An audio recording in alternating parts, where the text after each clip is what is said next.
cryptic confines of Elsinore, Prince Hamlet's quest for truth is shrouded in enigma. Join us as we unravel the secrets concealed within, where every murmur and shadow holds the key to the timeless riddle of existence. And what better way to depict such mystery than through a poem? In Denmark's gloom, where shadows softly play, we weave a tale of sorrow and dismay. The tale of Hamlet, born of endless night. A prince in sorrow, his heart and soul weighed down. A father's ghost and stolen crown.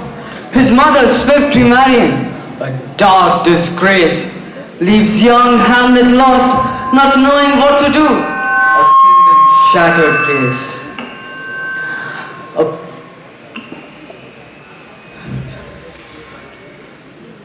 In Elsinore, where dark secrets creep, the spectre of a king with secrets to share speaks of foul murder, treachery in the air.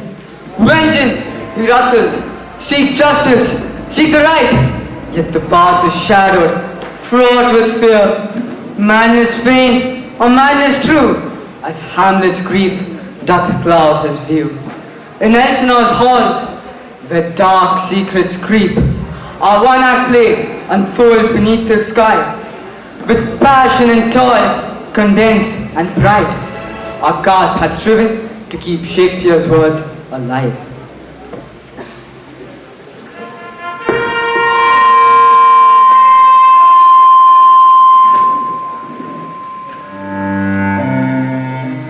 Though yet of Hamlet, dear brother's death, thy memory may still to bear our hearts in grief and to look upon him with sorrow.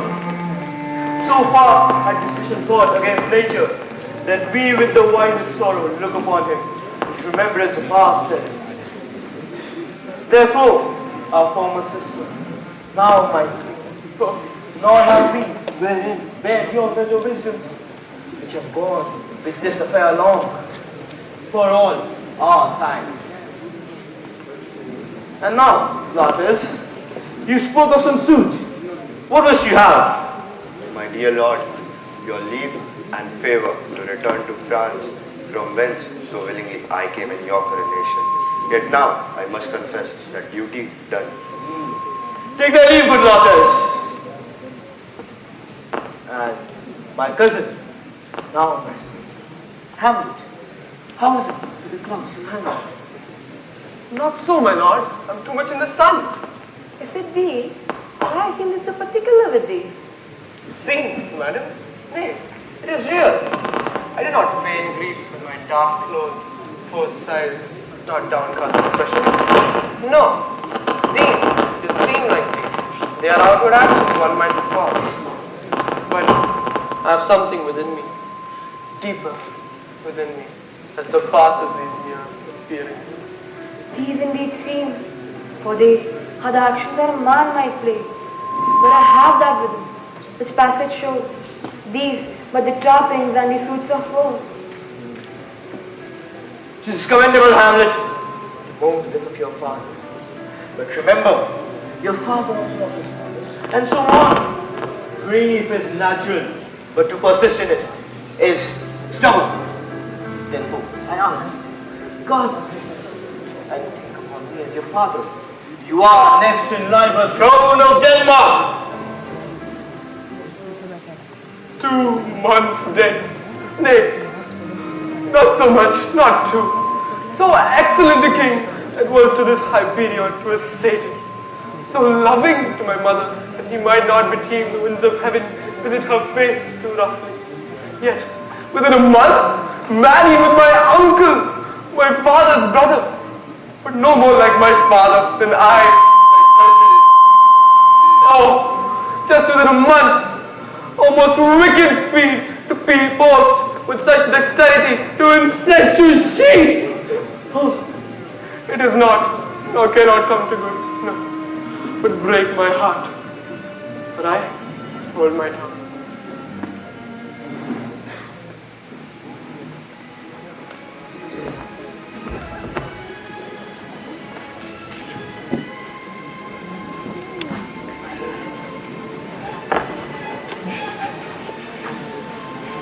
said.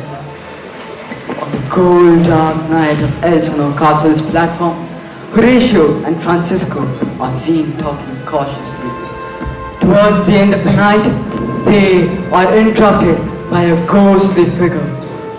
The ghost calls upon Hamlet to know his fate and happenings in the future. This terrifies Horatio and Francisco.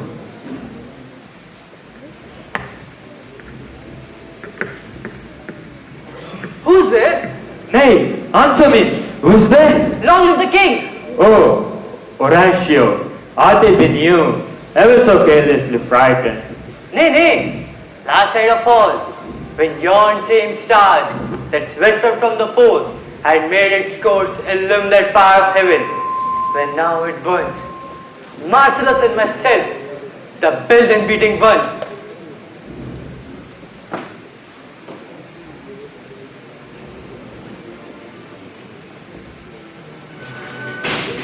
Run! In the name of the Holy Spirit!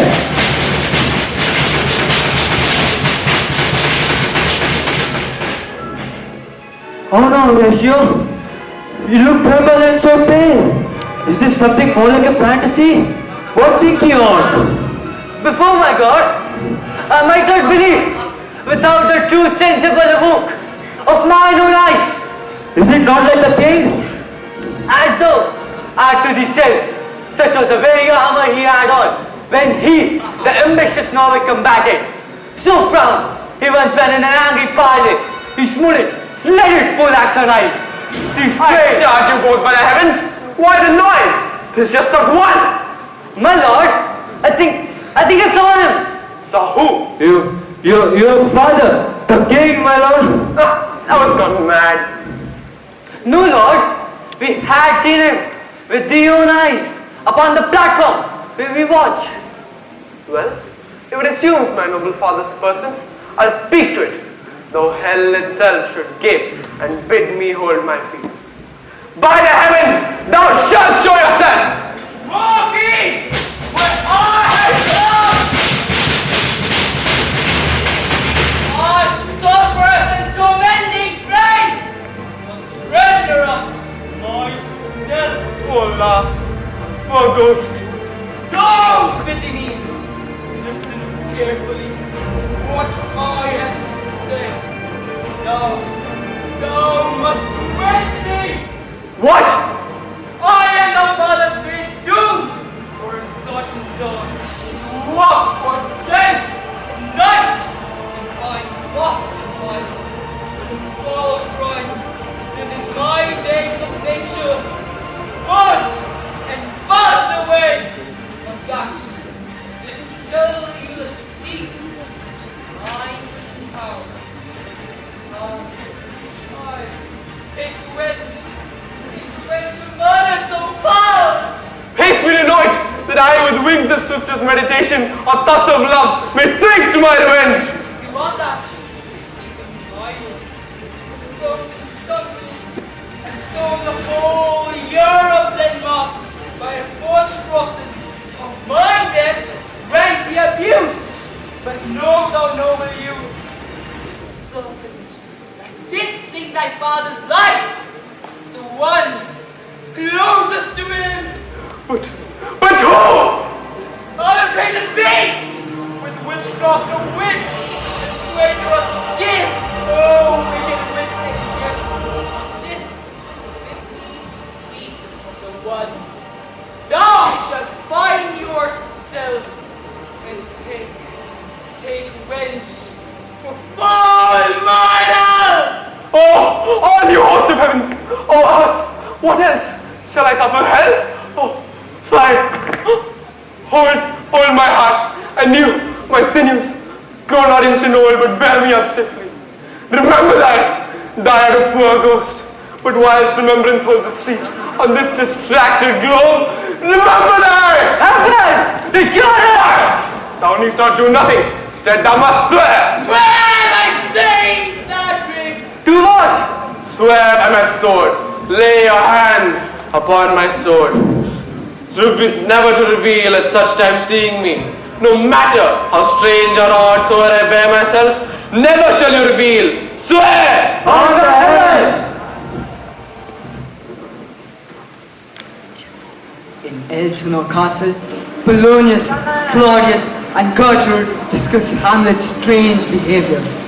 Polonius insists on addressing Hamlet's madness, while Claudius seeks clarity on whether it's real or feigned, heightening the suspense.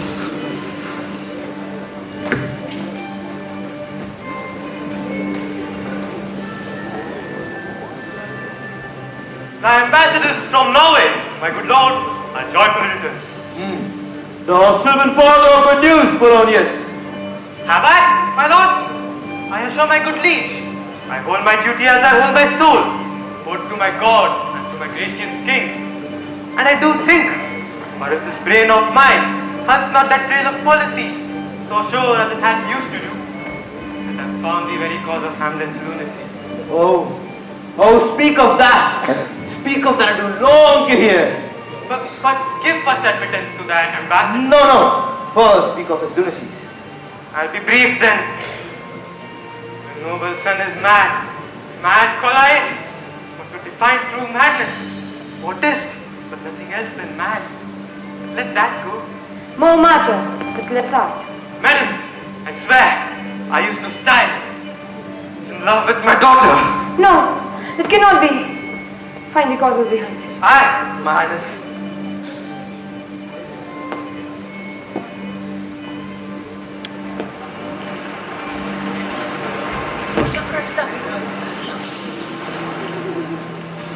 My honored lord, My most revered lord, my excellent good friends.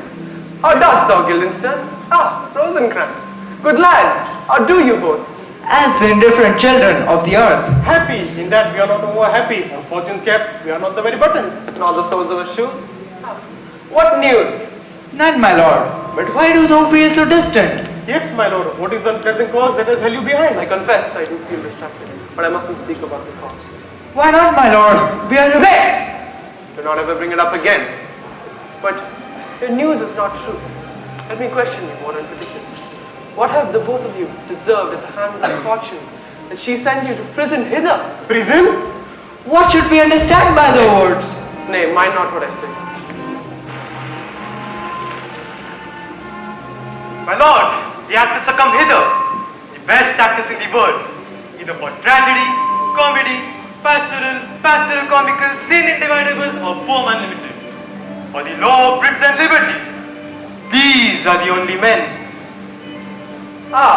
Welcome, masters. Welcome all.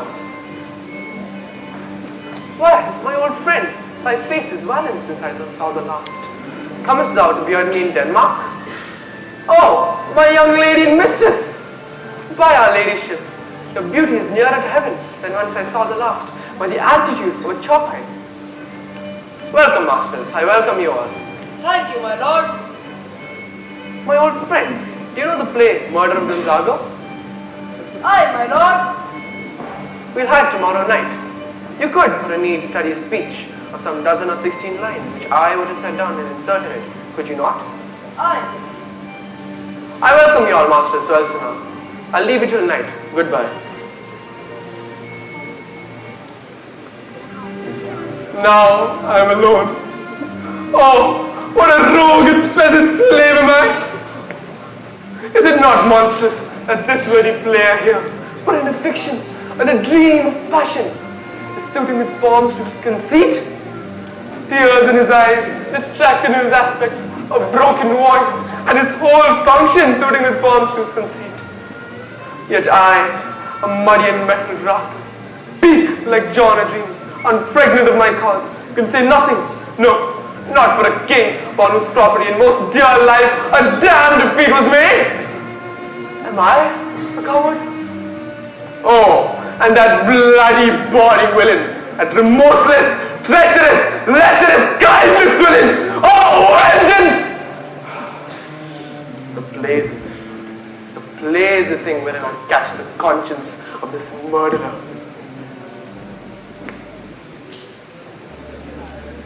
Elsinore Castle's darkness, Hamlet faces existential angst. pondering whether to endure fortune's outrages or fight them, highlighting human weakness and ethics.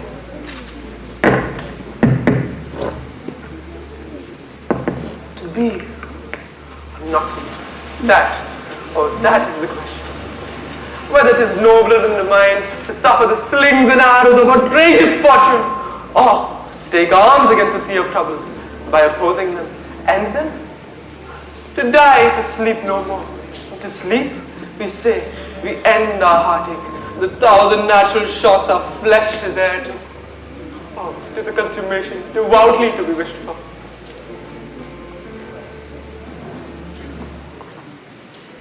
How now, my friends? Was the king seated the play? And the queen too, and that presently. Bid the players make haste. Ah, friends, will you two also help to hasten them? Aye, my lord. Ah, Horatio. At his service, sweet lord. As ever a man, my conversation comes to law. Oh lord, don't. Nay, do not think I flatter. I have chosen thee, and thou hast borne fortune, gift, and blows with equal grace. We doth have a play tonight before the king, akin to the circumstances of my father's demise. Observe closely upon mine uncle. I too shall watch his visage, and we together shall judge his demeanor. If he awaits detection, I shall pay the theft. How fares our son, Hamlet? Excellent! My lord, I heard you did once enact in the university. That did I, my lord, and was accounted a good actor for it. What did you enact? I did enact Julius Caesar. I was skilled in the capital. Brutus killed me. Oh, it was such a brute of him, killed so capital a cast. Rosencrantz, be the players ready? Aye, my lord, to stay upon your patience.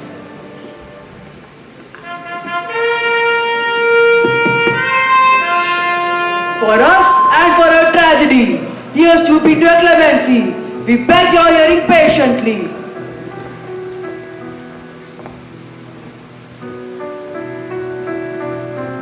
Faith, I must leave thee, love, and shortly too.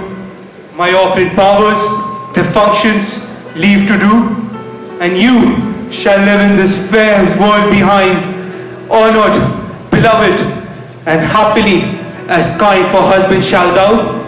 Oh, confound the rest! Such love must needs be treason in my breast. In second husband, let me be accursed, for none weds the second, but who kills the first? The instances that second marriage move are base respect or thrift, but none of love. A second time, I kill my husband dead, when second husband kisses me in bed. I believe thou mean'st what thou says, yet our resolve often waver. Purpose is but a slave to memory, like unripe fruit that falls when ripe. To conclude, our wills and fates are so contrary that our plans are often overthrown. Though thou vowest not to remarry, thy thoughts may shift when thy first lord's dead. Nor earth to me give food, nor heaven light. Sport and repose locked from me, day and night. To desperation turn my trust and hope. An anchor's cheering prison be my scope. Each opposite that blanks the face of joy met, and what I would have filled, and it destroy. Both here and hence pursue lasting strife if once a widow, if I be wife. If she should break it now! This deeply swore, sweet, leave me here a while. My spirits grow dull, and I'll beguile the tedious day with sleep. I pray thee, good sir, what is this play called? The mousetrap. Marry how? Tropically. This play is the image of a murder done in Vienna. You shall see anon.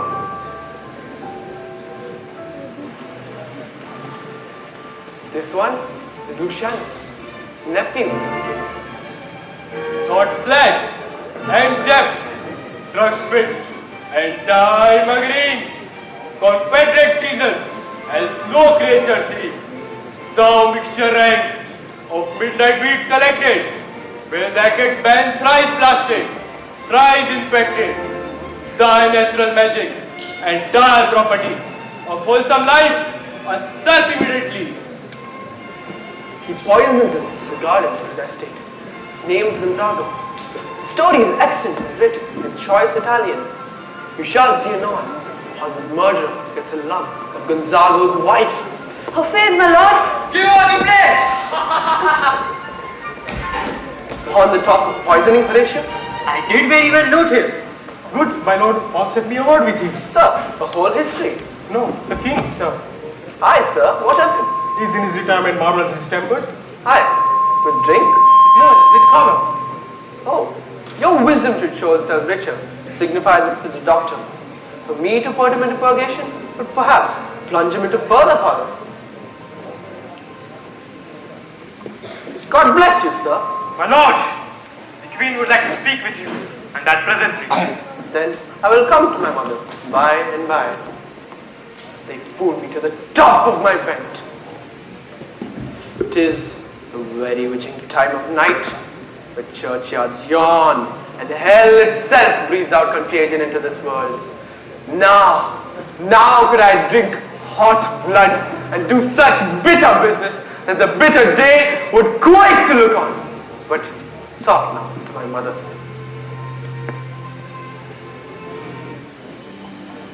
Elsinore's tense chambers, guilty Claudius conspires with Rosencrantz and Guildenstern to curb Hamlet's madness.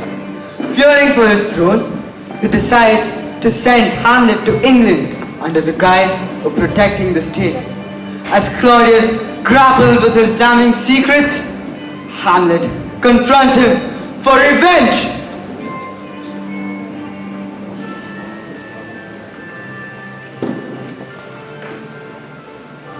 I like him not, and nor is it safe to let his madness roam free.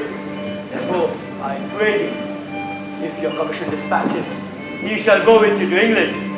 I, state, cannot suffer the burden of his hazards and lunacy anymore. We will ourselves provide most holy and religious fear. It is to those many bodies saved that live and feed upon your majesty. The seas of majesty dies, not alone, but like a gulf doth draws what's near it with it. It is a massive wheel on the top of a high mount. The huge spokes, 10,000 lesser things, are mortised and adjoined, which, when it falls, each small annexment, bearing consequence, attends a boisterous ruin. Never alone does the king sigh, but with a general groan. Arm yourself, I pray to your speedy voyage, as we do put fetters upon this fear that now roams free-footed. We will haste us. My lord is going to his mother's closet. Behind the others, I'll convey myself and get process. I'll warrant if that's him home. I'll call upon you ere you go to bed and tell you what I know. Thank you, Polonius.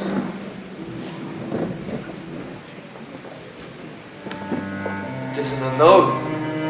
But what is the use of such... Oh, Hamlet. My father is dead.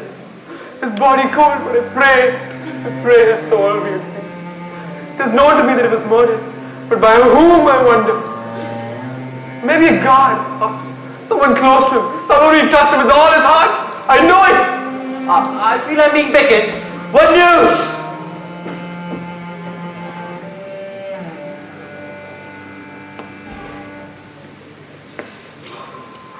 Oh, my offense is right! It smells all the way to heaven. It bears the primal curse of a brother's murder.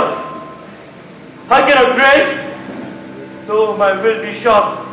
My strong intent is overshadowed by my stronger guilt. What prayer can solve me? Forgive me my foul murder. That cannot be. I still possess the gains of my crime. My crown, and my way! Now when I do it, will he pray? If I strike him now, he ascends to heaven, and I am revenged. But it seems like more higher than true revenge. He took my father in his sins, as full of guilt as the bloom of May. In our circumstances, 'tis heavy with him, but am I then avenged to strike him now, while he purges his soul? No! Up, my sword! Strike when he's drunk, enraged, or in his incestuous pleasures, so that his soul may be damned and black as hell. My mother's prayers would prolong this wretched state. Ugh. My words fly up. My thoughts remain below. Words without thoughts never to heaven go.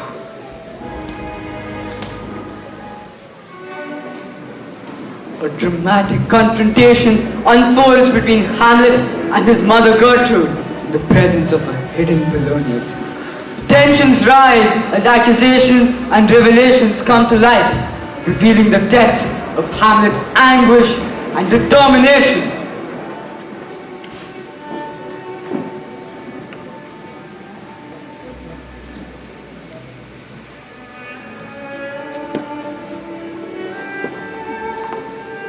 Her Majesty, he will come straight.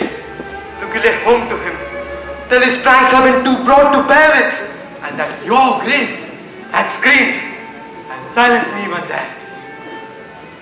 I'll warrant you. Fear me not. Withdraw. I hear him coming. Now what's the matter, mother? Hamlet, thou hast thy father much offended? Nay, thou is my father much offended. Come, come. You answer me with an idle tongue? Nay, I know not. Is it the king? Ah! What a rash and bloody deed is this? Bloody deed. Almost as bad, good mother, as kill a king and marry with his brother. As kill a king? Aye, lady, 'twas my word. Oh, rash intruding fool, I took thee for thy better. Take thy fortune. Thou findest to be too busy in some danger. Leave wringing your hands at peace. Instead, allow me to wring your heart, if it be made of penetrable stuff. If damned custom have not brassed it so that it is proof and bulwark against sense. What have I done? That thou didst wag that tongue and noise so rude against me. Behold, this picture and this, the counterfeit likeness of two brothers. See the grace fitted on that brow? An eye like Mars should threaten and command. A stance like Mercury, newly alighted on a heaven-kissing hill. A form where every god seemed to place his seal, assuring the world of the man. This, Gertrude, was your husband. Oh, Hamlet, speak no more. Thou turnest my eyes into my very soul. And there I see it black and rain falls. Has it not these written? Oh, these words like daggers. No more, sweet Hamlet. No more. Save me and hover over the wings, you heavenly gods. What would your gracious figure? Alas, he is mad. Come you not, your tardy stunted child, that lapse in time and fashion goes by the important acting of your dread command? Oh, say! This visitation went as almost blunt purpose. Oh, look, Hamlet, amazing on thy mother's sense. Oh, step between her and a fighting soul. Oh, Hamlet, speak to her! How is it with you, madam? Alas, how is it with you? That you bend your eyes in vacancy, and with thine copula, this whole discourse. Whereon do you look? On him! On him! Look how pale he glares. Oh, do not look upon me like that, lest with your piteous action you convert my stern effects. To whom do you speak this? To him! Do you see nothing there? Nothing at all. It's all? That is I see. Don't you hear nothing? No, nothing. But ourselves. Why, look you there! Look how it steals away from my father in his habit as he lived. Look even now when it goes out of the portal. This is the very college of your brain. This boundless creation, ecstasy, is very cunning and... Ecstasy? My pulses yours doth temperately make time and make as helpful music. It is not madness that I have uttered. Bring me to the test and I the matter will revert which madness would gamble from. Oh, Hamlet, thou hast cleft my heart in doing. Oh, throw away the worser part of it and live purer with the other. But go not to mine uncle. Assume a virtue you have it not. To this man, I shall let the bloated king tempt you again and make you ravel out all this matter. that I am essentially not in madness, mad in craft? Be thou assured, if words be made of breath, and breath of life, I have no life to speak. What thou hast said to me. I'm glad of it. I must to England, you know that? Allah, I forgot. This was concluded on. Aye, just let us see. Mine two schoolfellows whom I will trust, as I will add his fang, they bear the mandate. This man will set me packing. I'll lug his guts into the neighbor's room. Good night, mother. Come, sir, to draw toward an end with you. हाँ बोला था निकलेगा. Claudius and Gertrude grapple with the fallout of Hamlet's rash actions, revealing his perilous state of mind and the escalating danger he poses. As Hamlet evades daring answers about his latest deed, Claudius plots a swift solution, setting the stage for further intrigue and treachery.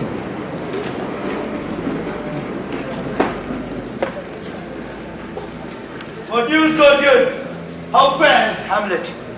In his lawless fit, behind the arras, hearing something still, he weeps out a sword and kills the unseen good old man. Oh, heavy deed! Us, had we been there, liberty, to you yourself, to us, to everyone! Alas, how should this bloody deed be answered? To draw by the boy he had killed, or his very madness, like some more amongst minerals of metal race, shows itself pure. Leading to a tense discussion of justice and grief. A messenger arrives with Hamlet's letter, promising his return and stirring apprehension. Amid schemes for vengeance and looming tragedy, Claudius and Latus plot against the backdrop of a recent loss. Now, you must put me in your conscience, my acquaintance, and think upon me as your friend. For you have heard, with a knowing ear, that he who had your noble father slain once pursued my life too. It well appears, but tell me why you proceeded not against these feats, so criminal and so capital in nature. Oh, for two reasons alone, which to you might seem unsweet, but to me they are strong. His mother, the queen, lives only by his looks, and be it my one virtue or my plague, to either she is so conjuncted to my life and soul, I could not but buy her. So have I, a noble father lost, a sister driven into desperate terms, whose worth, if praises may go back again, should stand challenger among the mount of all her perfections. But my revenge will come. What news? Letters, my lord, from Hamlet. This, your lord, and the queen.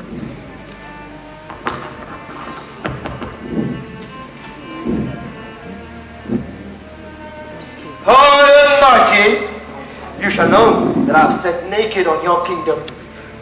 Tomorrow I shall beg leave to see your kingly eyes, and when I shall, first ask you for a pardon, and must tell you the reason for my sudden and most strange turn. Your son and nephew, Hamlet. What should this mean? Oh, it's in his character naked in the postman there. Said alone. Will you advise me? I am lost in it, my lord, but let him come. Well then, good Claudius, will you be advised by me? I am my lord. I will be advised by you. If you could devise that I am the organ to kill Hamlet. But Claudius, what would you do to prove indeed you are your father's son and not just in words? Cut his throat in church. Oh, no place indeed should murder sanctuaries. But revenge should have no bounds. But I beg you, good Claudius, keep close within your chambers. When Hamlet return, you shall know you too have come home. At this sword, unmated, you could mistake revenge for your father. I shall do it. I shall coat my sword in a deadly poison that I procured from an apothecary. It is so deadly that a mere scratch from it, however slight, could be fatal. Oh. But if this scheme fails, our blade will be rendered vain. Therefore, I will prepare a poison chalice for him, just in case he survives the blade.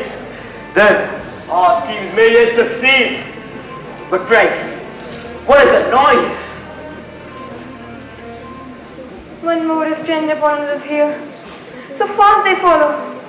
Your sister's drowned, Claudius. Alas, she's drowned. Drowned. Drowned. So much water has down. Oh, poor Ophelia, I forbid my tears. But yet it is our trick. Nature her custom holds. Let shame say what it will. But when these are gone, the women will be out. Let us follow Gertrude. So much I had to do to calm his rage. I fear it will begin again. Therefore, let's follow. In the graveyard, the gravedigger questions Ophelia's Christian burial as Hamlet and Horatio arrive. Hamlet ponders a skull and laments Yorick's death and life's fleeting nature. Lantis, too, arrives to bury his loving sister, where he gets into a scuffle with Hamlet. Hamlet and Horatio ponder Hamlet's next move. Meanwhile, Osric informs Hamlet about a duel with Lantis. Is she to be buried in Christian burial when she willfully seeks her own salvation? In youth when I did love, methought it was very sweet to contract over time for my behood. Age with his teenage steps had clawed me in his clutch and shipped me to a place where I had never been such. How long have you been a gravedigger? Of all the days in the year, I came to that day when our last King Hamlet overcame 14 bras. Oh, a skull. Let me see. Oh, alas, poor Yorick. Horatio, I knew him. A man of infinite jest and most excellent fancy. He hath borne me on my back 1,000 times. But how bowed in my imagination it is now. My God rises at it. Here hung those lips which I have kissed, I know not how oft. Where be your gibes now? Your gambols, your flashes of merriment that set the table on a row? Oh, quite chapfallen, is it not? But soft, soft to mine.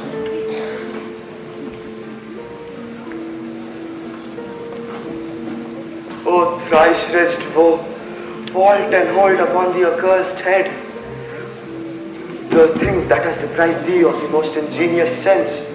Oh, hold off the earth for a moment until I've clasped her once more in my arms. Now heap your dust upon the living and the dead until you have made a mound so vast it may surpass the old Pelion or the lofty peak of Olympus. Oh, what is he whose grief bears such emphasis? It conjures the wonder-wounding stars, makes him stand like wounded hearers. This is I, Hamlet the Dane. The devil take thy soul! That's not the right way to pray!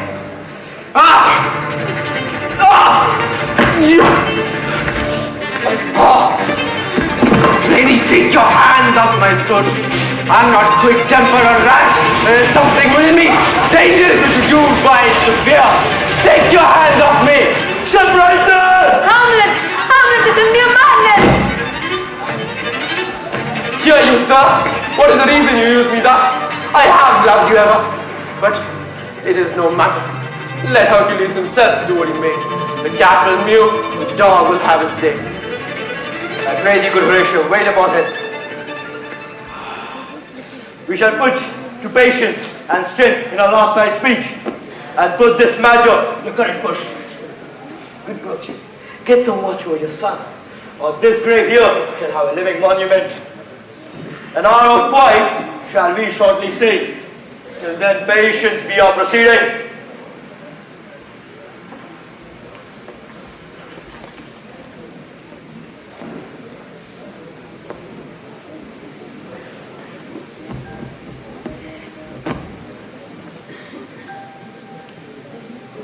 So, in me, there was a kind of fighting.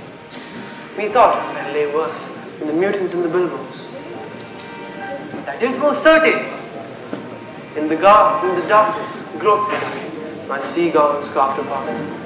I had my desire, fingered their packet, making so bold to unseal their grand commission that I found importing Denmark's health and mine too, that my head shall be cut off. How was the seal? Oh, I had my father's signet in my purse, which was that model of the Danish seal. Why? But a king Claudius is! Aye. Ought I not now to slay him? He who had taken cast his net for my own life, intervened in the election, and slain my king! Well, it must be shortly known to him from England. What's the issue of business there? Aye. It shall be brief. A man's life amounts to naught but a single word. But, Horatio, I did forget myself with Lattice. I shall seek his favor.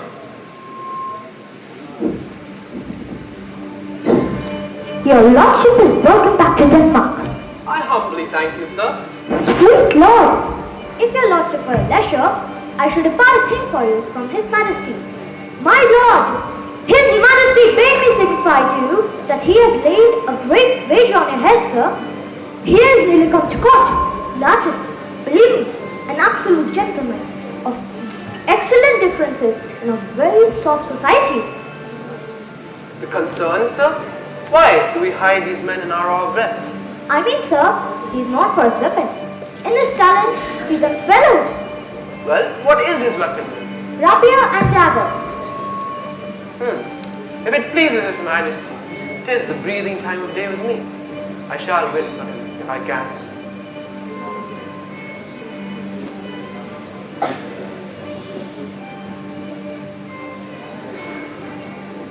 His Majesty sends to know if your pleasure holds to play with Lattice or that you will take longer time. Aye, they are constant to my purpose. The Queen desires you to use some gentle entertainment to Lattice before you fall to play. I shall do so. Amidst a tense confrontation, Hamlet faces Lattice in a fencing match as underlying tensions and secrets brew, setting the stage for a dramatic and fateful resolution to unfold.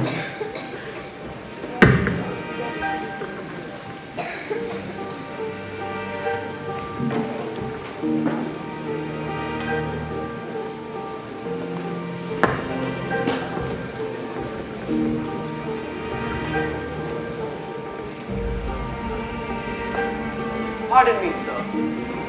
Grant me pardon, as you are a gentleman. My actions, which may have roused your nature to not, I declare was madness. That my enunciation of ill intents clear me in your generous thoughts. I am satisfied in nature, whose motive in this case should stir me most to my revenge. But in terms of honor, I stand aloof and will have no reconcilement. Well then, I'll embrace it freely and will his brother's wager frankly play. I'll be your foil, Lattice. In my ignorance, your skill shall, like a star in the darkest night, stick fiery off indeed. You mock me, sir. Send me some soup of wine on this table. Hamlet shall so score the first hit or the second, or quit in the third exchange. I shall drink to his better health and breath, and so in a union of more precious than the 4 successive kings of Denmark have ever worn on their crown.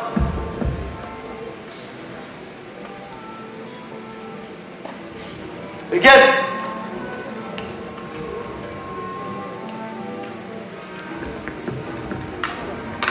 A hit. A hit. No. A hit. Wait.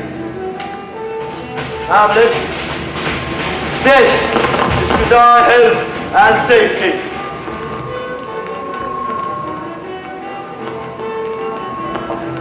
And this is now yours. Nay, give it. Set it aside. Finish this bout first. Yeah! Hit! Judge, I confess. Oh! Our son shall win! Queen gathers to their fortune, Hamlet.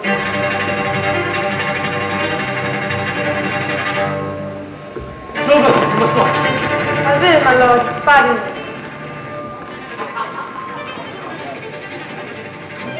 Come, revive that face, Hamlet. Come, sir. You two but dally. I pray thee, come with your best violence. Say you, sir. Come on then. Ah! Father! Nay, match it again! Look to the queen! How's it, my lord? How are you, Rogers? I'm killed by my own treachery. She wants to see them bleed. No, no! The drink! Oh, Hamlet! I'm poisoned! Oh, what villainy! Let the doors be locked! Treachery! It's here, Hamlet. Hamlet, thou art slain. There is no medicine in the world that can do thee good. Thy mother is poisoned. It's king. The king's to blame. Why can I do? Then well thou to thy work!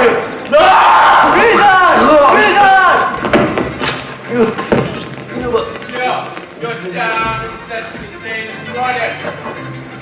Join me here. Follow my mother. Justly, sir. Exchange forgiveness with me, noble Hamlet. Oh, heaven makes thee free from it. Rachel, I die. Thou livest. Report my cause, the unsatisfied.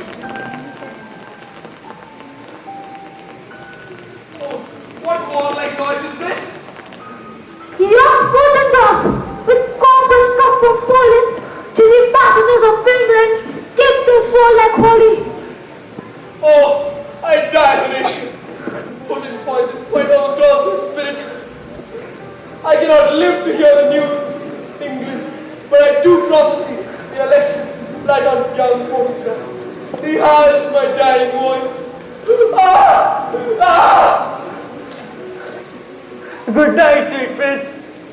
May flights of angel sing thee to the rest. What is this sight? Havoc, oh proud death, what feast is towards in the thy eternal cell, that thou, so many princes, at a shot so bloodily hast struck. Our fear from England come too late. The ears are senseless that should give us hearing, to tell him that his commandment is fulfilled, that Rosencrantz and Guildenstern are dead.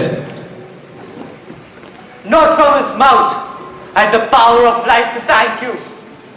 He never commanded their deaths. You shall hear of carnal, bloody, and unnatural deeds, of accidental judgment, casual slaughters, and in the end, purpose misjudged, falling upon their makers. And all this I can truly recount.